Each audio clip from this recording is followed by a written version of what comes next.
Hello YouTube, this is me, Choir Master, and today I'm going to be doing a top 10 countdown of the best cards from Black and White. For this list, we're taking into account that the format's Heart Gold Soul Silver on, because that's what most people are thinking about now. They're not really thinking about MD to Black and White, they're thinking about Heart Gold Soul Silver on. And yeah, that's going to be what we're going to be using probably in a month or two after Battle Roads is done, and hopefully get the format changed for Nationals. This is also taking into account that we're not putting reprints in, so cards like Communication or Plus Power, whatever, those aren't being counted because those are reprints, or else they'd probably be in the list somewhere. So let's get this started. The first card that we're looking on our top 10 list is Dharma A10, which is a Stage 1 Pokemon, 120 HP for Stage 1, which is decent. Its first attack, Fire Fang, is 20 for 2, and it auto burns, which is decent. Shuts off powers and things like that. And then second attack is Thrash, which does 70, and then plus 20 or 20 to yourself. For stage 1, this is a decent attack. Burning is automatically nice. Everything. Then HP is good. The type is decent. It's fire type, and that's going to be, it'll fit into a lot of other decks, like decks with Reshiram and other good cards that are going to be on this list. So it's one of the better cards that came out of this set. The next card that we're going to be looking at is Superior, which is one of the starter Pokemon. This is automatically the ability one because that's the better one for all the starter Pokemon. Their ability version's better. Superior is decent. Stage 2, 130 HP is decent. It's bad that it has weakness to fire, which is going to be a major type with Reshiram and Emboar and Dharma A10, as I said.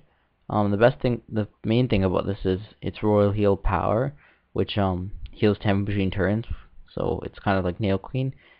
It all stacks, so if you multiple out, you heal multiple damage off everything. Leaf Tornado is also a decent attack, 60 for 2 is decent, and you can move your energy around, so it's a good combo with the Shuckle engine that's going on. You attach energy, Shuckle, draw a card, and then you move the grass energies off Shuckle into something you're actually going to want the energies on. So I think it's going to be a decent card, maybe more of a tank deck. Number 7 is Crocodile, which this is another Pokemon. I don't know if many people have seen this card as a actual playable card, but I think it's decent. Stage 2, 140 HP, it's decent. Everything has kind of gone more HP from Black and White. Most things have a lot of HP. Weakness is fine. Resistance is good for Reshiram. Its first attack, Torment, which 30 for 2, which is decent, and then you choose one of their opponent's attack and they can't use it next turn. That's going to be good in this format because it's less of having a bunch of different attackers like Luxchamp was, and now it's just a bunch of more main straightforward decks where you're going to be attacking with Reshiram or attacking with Zech Roman or attacking with whatever. You're going to have one big hitter and then more other stuff. So it is decent to make them not be able to hit with their main guy. They might be able to switch on to something else, but it won't be as effective as they want to be. Second attack's usually 100 for 4, which is also decent. It's going to be a tank. It's fighting type, which is good against Zech Roman, which is going to be one of the cards that are coming out of this set is one of the top decks. Zech Roman and a bunch of other ideas with it. I think it'll be decent. We're testing. The next card is Flaunt, which is a basic Pokemon, 100 HP, and it has Revenge, which is 20 plus 70 if your Pokemon was knocked out last turn. So this is going to be like the promo Croak from last format, except it's colorless type, so it's going to be used in more decks. You can Revenge from a comeback, just play it down, have a DC or multiple energies on it by Emboar or Feraligatr Prime. It can one-shot Zech Roman if they use their power attack on it. If there's a lot of other Pokemon which it can one-shot, maybe two-shot depending on it. It's going to be the counter Pokemon. I don't know if it's going to be stable in most decks, but it's going to be probably if Zech Roman becomes big or if things that are weak to it. So I think most decks will play this or at least try it out. Number 6 is Zorich, which is another Pokemon which everyone kind of looked at because it was one of the big Pokemon that they pushed with the Black and White series. I think it's a really good Pokemon. For stage 100 HP is fine. Weakness, resistance doesn't really matter that much. Nasty Plot, it's okay. You can search for any one card, so it can be a setup if you need to, but the main point is to use Foul Play. So Foul Play lets you copy defending Pokemon's attack for 2 energies. It's really good. I mean, you can have DC on it, and it's 2 colorless, so it's not like you have to play dark for it. It can be really good against a bunch of different Pokemon. It can be good against Zech Roman Reshiram if you have a plus power, which I think a lot of decks are going to try to be able to do 130. Like, that's a good number to do. Like, be able to hit big and one-shot those main Pokemon. There's also a few other Pokemon that will be able to take advantage of attacks like Cinccino or Magnezone Prime, a lot of other stuff. I think it's going to be a card to look at. Maybe, I don't know if it's going to be a tech or if it'll maybe a deck of its own or something. Number 5 on our list is Professor Juniper. It's the only trainer supporter on our list. It's only one because the other ones are mostly reprints, so we're not putting that in. We're just putting new cards.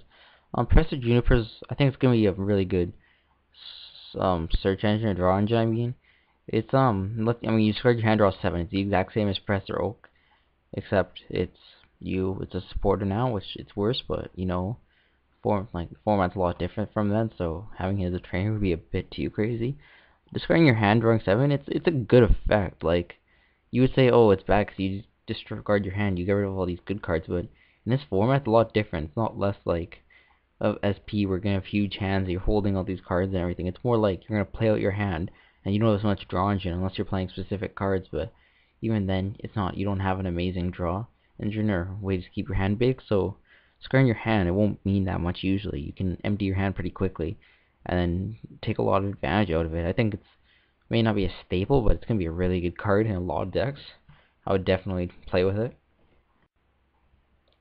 The next card we have here is Cinccino, which 9 HP for Stage 1 is decent. Main attack is Do the Wave, which is 2 energy for 20 times the amount of bench Pokemon you have, so it's usually 100. It's 2 colorless, so it can fit into a lot of different deck strategies and different deck types, and it can power up usually in 1 turn with DCs and all this other stuff. So I would consider this as a tech in different decks, depending on how the format goes. You can play it on its own as a speed version, but maybe not right now. Maybe when we get like Catcher and stuff, it'll be a bit better. But I would still get these cards because I think it's going to be a good one in future formats. Coming in at number 3 is the ability Emboar, which is mainly because of its ability Inferno Fandangos. Yeah, it's too big of a name. Okay, anyways, it's mainly for its ability, which lets you attach fire energies as much as you want during your turn. So it's practically base set Blastoise for fire types. This is so many ways it can be abused. I mean, everyone's saying you can use it with Shuckle and Shaman. I mean, I don't like that, but yeah, it is a combo. It's easy that every turn you can be attacking with Reshiram. If you use this in like energy retrieval, it's good powering up a bunch of different attackers. So like there's so many decks that people are considering this with, and there's so many decks that do work with it. It's just a really good card. It's an overpowered ability in my opinion, so I would pick up on them. And I wouldn't be surprised if this is in some of the big dominating decks. Coming in number 2 and number 1, I'm going to do it at the same time, which is Zech Roman and Reshiram, which are the 2 legends that everyone knew when they first saw that those were going to be cards that you just wanted to make out a deck of because they're both just powerful. I'm going to say that Zech Roman's number 2 and Reshiram's number 1, because Zech Roman's worse in my opinion because Bolt Strike, it does 40 to itself, which puts it at 90 HP, so a lot of things can KO it. While Reshiram, you discard 2 energies, both cards like ability Emboar or whatever, you can get it back. It's all decent. They both have Outrage, which is good. I mean, you could say it's out better on Zech Roman, but Zech Roman's not usually going to survive that long, that you can go Bolt Strike and then Outrage. But Reshiram it does, probably, so you could go Blue Flare, and then if you don't get both energies attached to it, you can go Outrage still, which will be a decent amount. So I think you're going to get more value to Reshiram. There's more cards that work with it. Like, they're both going to be made decks out of. Like, Zech Roman can work with, like, Pachirisu and Magnezone Prime, whatever. Or Reshiram's going to work with, like, ability Emboar and other cards like that. So, these are the 2 big cards that came out of the set. I would get some of these. I mean, get the full art versions because those are way cooler. I should have probably used full art for the picture, but whatever. Yeah. So this kind of concludes the top 10 cards from this set. I think it was a really good set. Like, it's going to change the format. Like, I mean, the rotation and the new rules kind of changed the format, but this set would have changed it anyway, probably, because there's a bunch of things. It's the first really good set we've had in a while. I mean, last really good set we had was Heart Gold to Silver. I mean, don't get me wrong, there was a few sets in between, but I don't know, maybe it just looks better because we just had Call of Legends, which is probably one of the worst sets in the history. So, yeah, I hope this analysis helped you kind of figure out what cards to watch out for. I mean, some of them you know about, but maybe some of the other ones are things you wouldn't think of. But I think this is going to be a good format now, and there's a lot of cards to work with. There's a lot of different decks to be tested.